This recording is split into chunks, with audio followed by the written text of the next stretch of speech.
안녕하십니까. 농기과학교실의 대표 강사 이재희입니다. 지금 원자를 찾아가는 여행을 하고 있는데, 원자를 찾기 위해서는 2000년 동안 세력을 떨친 아리스토텔레스의 세계관과 물질관이 부정되어야 합니다. 아리스토텔레스의 물질관인 사원소 변환론은 라부아제에 의해 완전히 허물어지고, 라부아제는 새로운 개념의 원소론을 정립합니다. 오늘은 원자를 찾아가는 9번째 여정으로 아리스토텔레스의 물질관이 완전히 허물어지는 과정까지만 살펴보고, 라부아제가 대안으로 제시한 근대 원소론은 별도의 동영상으로 만들어서 다음 시간에 살펴보겠습니다. 그리고 지난 동영상 사다리꼴의 중점 연결 전기로부터 시청자들이 자발적으로 수업료를 송금할 수 있는 은행 계좌를 공개합니다. 수업료 송금 계좌의 배경에 대해서는 커뮤니티 게시판이나 지난 동영상을 참고하시기 바라며 많은 후원을 부탁드립니다.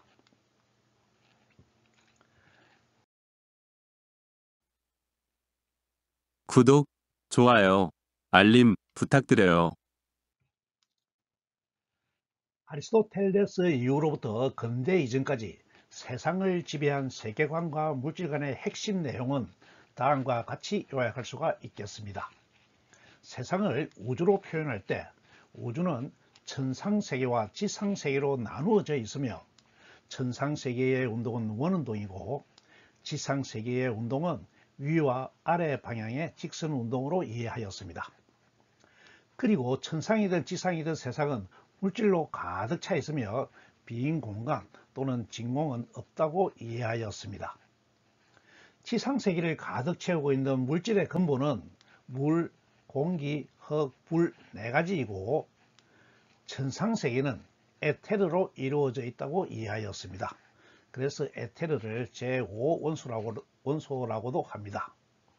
또 지상세계를 이루는 4원소는 냉온, 건습, 차고, 따뜻하고, 건조하고, 습한 정도가 변하면 다른 원소로 변할 수 있다고 믿었습니다. 이 같은 믿음은 많은 연금술사들이 평생을 바쳐 연구를 하게 만들었고, 연금술사의 노력이 근대 화학으로 발전하는 밑그림이 된 것은 앞에서 살펴본 것과 같습니다. 이 같은 물질관을 사원소 변환론이라고 합니다.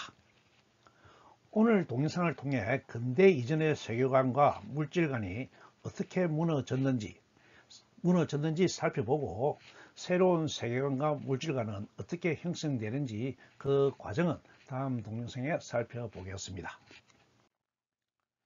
먼저 우주를 천상세계와 지상세계로 나눈 이원 우주관 또는 이원 세계관은 이미 17세기에 뉴턴에 의해서 허물어졌습니다. 1687년 뉴턴은 천상의 세계와 지상의 세계를 움직이는 자연 법칙이 다르지 않다는 것을 밝힙니다. 우주를 움직이는 자연 법칙은 만유인력 법칙과 가속도 법칙이었죠. 하늘에서 움직이는 태양과 행성이 모두 만유인력 법칙과 가속도 법칙에 따라 정확하게 움직이고, 태양과 행성에 작용하는 자연 법칙이 사과나무에서 떨어지는 사과에도 똑같이 작용한다는 것이 밝혀졌습니다. 그래서 세상은 우주는 두 개로 나누어져 있는 것이 아니라 하나로 되어 있다는 것을 알게 되죠. 우주가 하나로 되어 있다는 것을 안 것이 300년 조금 지났다는 것은 참으로 놀라운 일입니다. 또 두 개로 나누어진 세계가 물질로 가득 채워져 있어서 빈 공간 또는 진공이 없다는 세계관은 토리첼리가 진공을 만들고 보일이 빈 공간을 발견함으로써 무너집니다. 물질은 연속의 상태에 있지 않고 이산의 상태로 서로 떨어져 있다는 것입니다. 토리첼리의 진공과 보일의 빈 공간에 대해서는 권장 강의를 참고하세요. 이번엔 물질관 4원소 변환론이 무너지는 과정을 살펴보겠습니다. 4원소 변환론의 붕괴는 4원소론과 변환론으로 나누어서 살펴보죠. 먼저 공기가 원소가 아니라고 부정되는 것은 여러 가지 기체가 발견되는 과정을 통해서 이루어집니다. 18세기에 발견된 첫 번째 기체는 공기죠. 첫 번째 기체는 1754년 조지퍼 블랙이 발견한 고정공기, 오늘날의 이산화탄소를 말합니다. 이산화탄소가 발견되죠. 블랙은 스코틀랜드 출신의 영국 과학자로서 1728년에 태어나 1799년에 세상을 떠납니다. 18세기를 온전히 살았군요. 블랙은 정량 분석적인 방법으로 공기 연구를 하였는데, 블랙은 화학 실험에 있어서 정량 분석 방법을 처음으로 도입한 사람으로 알려져 있습니다. 지난 동영상에서 살펴본 것처럼 라보아지에가 정밀한 저울을 사용하여 정량 분석 방법으로 실험을 한 것도 블랙의 영향을 받은 것이라고 하겠습니다. 블랙은 1754년, 라보아지에가 질량 보존 법칙을 발표한 것이 1774년이므로 20년 전이죠. 스케석을 가열하여 생스케를 만드는 실험에서 생스케의 무게가 가열전 스케석보다 작다는 것을 발견합니다. 무게가 줄어든 것이죠.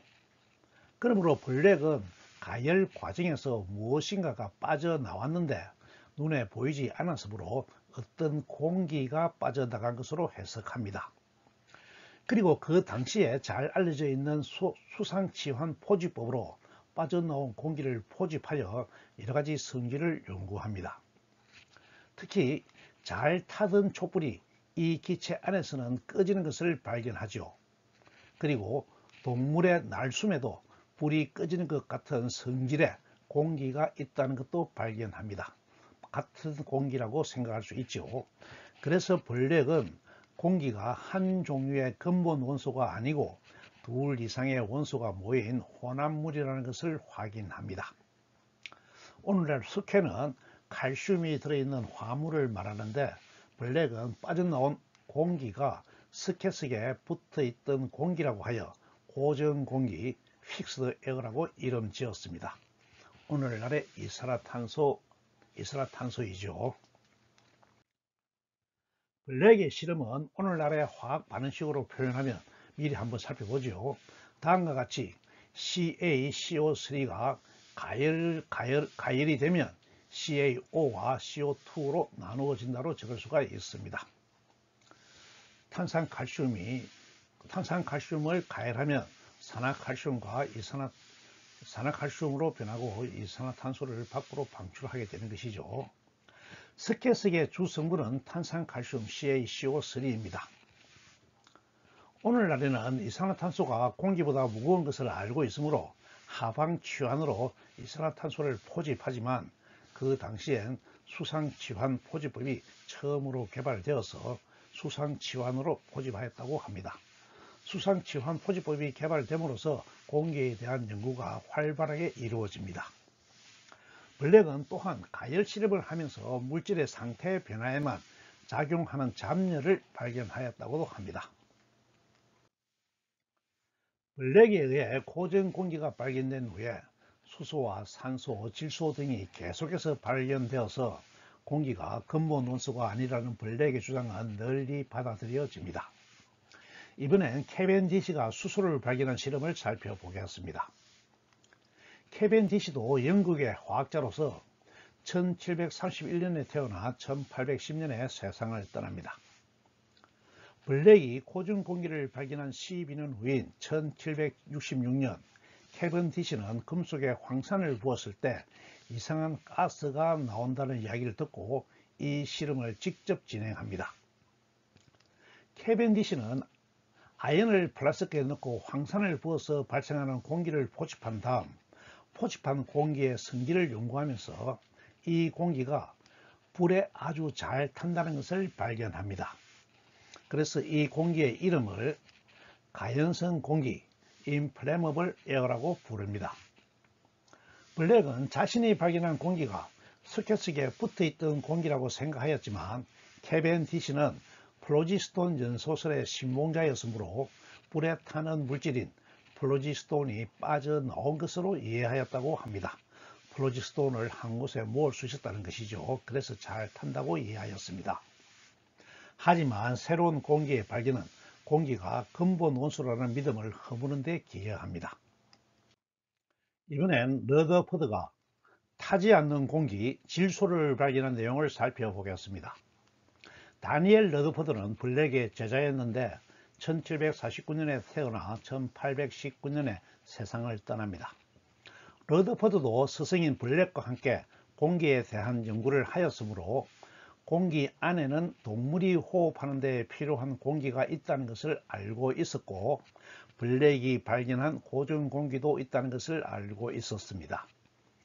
그래서 공기 안에 들어있는 두 공기를 제거하면 무엇이 남는지 확인하기 위해서 1772년에 실험을 진행합니다.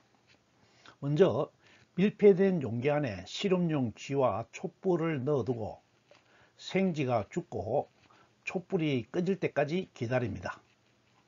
러더퍼드는 생쥐가 죽었으므로 공기 안에는 호흡에 관여하는 공기가 없고 촛불이 꺼졌으므로 블랙이 발견한 고전 공기는 들어있다고 판단합니다. 그래서 블랙이 발견한 고전 공기의 성질, 고전 공기는 스케스를 통과하면 흰 가루가 되어서 침전되는 성질을 이용하여 고전 공기를 제거합니다. 이 반응은 오늘날 앙금 생성 반응으로 잘 알려져 있죠. 러더퍼드는 이런 과정을 거쳐서 얻은 나머지 공기의 성질을 연구하는데 이 공기 안에서는 불이 전혀 붙지 않는 것을 발견합니다. 러더퍼드도 플로지스톤 연소 이론의 신봉자였으므로 불이 붙지 않는 이유는 남은 공기가 플로지스톤 성질로 되어 있어서 물질에 들어있는 플로지스톤이 더 이상 밖으로 나올 수 없어서 그렇다고 해석합니다. 그래서 남은 공기를 플로지스톤화된, 표현이 좀 어렵죠. 플로지스톤화된 공기, 플로지스티케이티드 에어라고 부릅니다. 또 이 공기 안에서는 생쥐가 죽었으므로 유독한 공기, 낙셔스 에어라고도 하였습니다. 러더퍼드의 실험을 통해 공기에는 최소한 3가지 종류의 공기, 호흡하는 공기, 고전 공기, 유독한 공기가 혼합되어 있다는 것이 확인됩니다. 이후로 플로지스톤 연소 이론의 붕괴 동영상에서 살펴본 것처럼 브리스털리는 탈플로지스톤 공기를 발견합니다. 산소를 발견하지요. 산소에 대해서는 권장 강의를 참고하세요. 지금까지의 내용을 정리하면 1754년 블랙이 고전 공기, 이산화탄소를 발견하고 1766년 캐벤디시는 불타는 공기, 수소를 발견하고 1772년에 러더퍼드는 타지 않는 공기, 플로지스톤화된 공기, 질소를 발견합니다. 또 1774년에 브리스털리는 탈플로지스톤 공기, 산소를 분리합니다. 이 같은 기체 발견의 역사를 통해서 공기는 근원 원소의 지위를 잃게 됩니다. 어떻습니까? 잘 이해가 되었나요? 여러가지 기체의 발견을 통해 공기가 근원 원소가 아니고 혼합물이 되는 것이 잘 이해가 되었죠. 이번엔 물이 근원 원소의 지위를 잃고 화물이 되는 과정을 살펴보겠습니다. 수소를 발견한 캐벤디시는 공기 연구와 함께 전기에 대한 연구도 하고 있었습니다.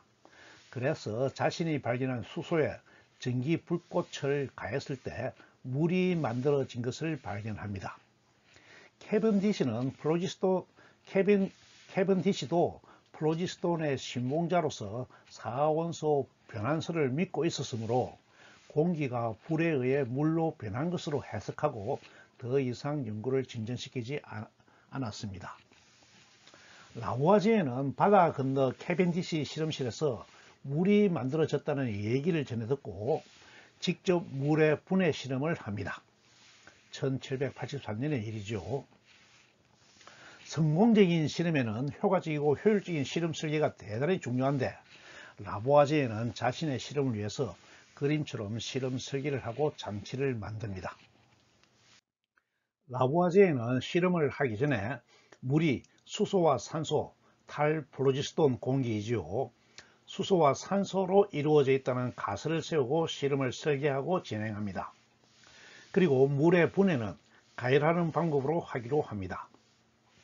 가열 분해 방법은 사원소 변환설과 연금술에서 널리 사용해온 너무나 익숙한 실험 방법입니다. 산소 연소 이론을 정립한 라부아제에는 철을 가열 산화하면 공기 중에 있는 탈플로지스톤 공기, 산소를 흡수하여 녹이 선다는 것을 알고 있습니다. 그러므로 분해된 산소는 철을 가열 산화시켜서 제거하기로 하고 남은 잘 타는 공기는 포집하여서 성질을 확인하기로 합니다. 이런 계획에 따라 그림처럼 실험 설계를 합니다. 주철로 되어 있는 관에 물을 흘려보내는 과정에서 관을 가열하기 위해서 석탄 화로를 준비하고 주철관이 화로를 지나가도록 장치합니다. 계획대로 물이 분해되면 분해된 산소는 철을 가열 산화하는 데 이용되므로 주철관이 산화되어서 붉게 변할 것으로 예상합니다. 그러면 잘 타는 공기만 남게 되는데 남아있는 고온에 잘 타는 공기는 그 당시에 이미 개발되어 있던 수상 체환 방법으로 포집하기로 합니다. 물이 관을 통과해도 분해되지 않은 물은 다시 냉각하여 물로 되돌리기 위해서 잘 타는 공기 포집 전에 냉각 장치를 둡니다. 물의 정류 과정과 같이요. 전체적으로 설계가 잘 이해되었나요? 실험은 성공적이었습니다. 주철관은 산화되어 붉게 녹이 슬었고 포집된 공기는 잘 타는 공기의 성질과 같았습니다. 역사상 처음으로 물을 열분해하여 물이 원소가 아니라 수소와 산소 두 가지 물질이 결합하여 만들어진 것을 확인한 순간입니다. 라부아제에는 이런 물질을 화합물이라고 구분하였는데 물이 화합물인 것을 확인한 것이지요. 이 실험으로 물은 2000년 동안 유지해 오던 근본 물질의 지위를 잃게 됩니다. 어떻습니까? 잘 이해가 되었죠? 이번엔 흙에 대해서 살펴보겠습니다. 사원소 변환론에서는 흙은 고체 물질을 구성하는 근본 물질로 이해되었습니다. 그런데 흙 속에서 많은 금속이 발견됩니다. 또 라부아제에 의해 지방성 흙에 기반한 플로지스톤이 틀렸다는 것이 확인되었습니다. 또 많은 경험적 사실이 흙이 근본 물질이 아니라는 것을 확인하였으므로 흙은 자연스럽게 근본 물질의 지위를 잃게 됩니다. 이번엔 불에 대해 살펴보겠습니다. 불이 근본 물질이 아니라는 것도 여러가지 실험을 하는 과정에서 드러나는데 앞에서 라부아제가 보일의 금속 연소 실험을 진행하는 과정에서 확인하였듯이 불이 금속과 결합하여 금속 해조, 재로 변한 것이 아니라는 것이 확인됩니다. 또 라부아제에는 101일 동안 물을 가열하는 정류 실험을 통해서 불에 의해 흙이 생기는 것이 아니라는 것을 확인합니다. 불이 실체로서 다른 것과 결합하거나 다른 것으로 바뀌는 일은 생기지 않았습니다. 이 같은 실험을 통해서 불의 원소 성질이 없다는 것을 확인합니다. 원소가 부정된 것이, 불이 원소라는 것이 부정된 것이죠. 하지만 불은 엄연히 경험으로 확인하는 현상으로 존재하고 있고 불이 일어나는 현상에는 반드시 빛과 열이 나므로 불은 빛과 열로 이루어져 있다는 것으로 이해합니다. 이 빛과 열은 다음 동영상에서 확인하듯이 라부아제에는 원소로 받아들입니다. 어떻습니까? 지금까지 4원소였던 물, 공기, 흙, 불이 모두 원소가 아닌 근거를 살펴보았는데 잘 이해가 되었나요? 이번에는 변환론이 틀렸다는 것에 대해서 살펴보겠습니다. 4원소가 부정되었으므로 4원소가 냉온 근습의 변화에 의해서 다른 원소로 바뀔 수 있다는 것은 더 이상 거론할 필요가 없지만 앞에서 살펴본 실험에서 변환론이 성립하지 않는 것을 확인할 수 있으므로 그것만 언급하고 가도록 하겠습니다. 가장 명확한 근거는 2000년 가까운 시간 동안 연금술사의 가전 노력에도 불구하고 금을 만드는 데 성공하지 못하였다는 것입니다. 또 다른 근거는 라보아지에가 101일 동안 행한 물의 펠리컨 정류 실험에서 물이 불의 작용을 받아 흙이 된 것이 아니라는 것을 밝힌 것입니다. 어떻습니까? 아리스토텔레스 사후 2000년 가까이 이어져 오던 물질관이 허물어지는 과정이 잘 이해가 되었나요? 오랜 기간 동안 유지된 물질관이 허물어진 공간을 라보아지에는 새롭게 정립한 근대 원소론으로 채웁니다. 근대 원소론은 근대 화학이 발전하는 발판이 되는데 정체된 기간이 길었던 만큼 근대 화학은 빠르게 발전합니다. 다음 시간에 라보아지에가 새롭게 정립한 근대 원소론을 살펴보겠습니다. 오늘 강의는 이것으로 마칩니다. 감사합니다.